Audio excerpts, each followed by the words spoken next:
এতিয়া কৃষ্ণকমল খাটনিয়াৰে চোতালত ঝাৰু মাৰিব লগা হৈছে। হাই হাই, এই বন্দুক ধৰা হাতখনে আজি ঝাৰু তুলি ল'ব লগা হৈছে।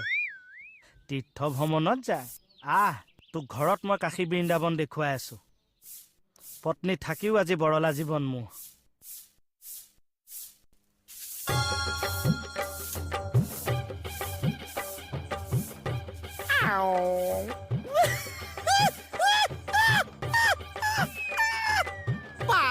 দেউতা হাতত যাওঁ।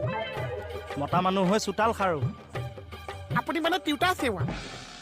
মুখত গৈ ভৰাই দিম কেৰুৱা। বহুত পাপ কৰিছে যে, সেইকাৰণে আজি চোতাল খাইছে চা।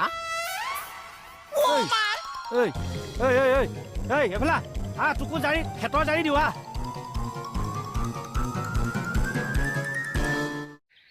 তালৈকে বিয়া পাতিছিলো, এতিয়া এয়া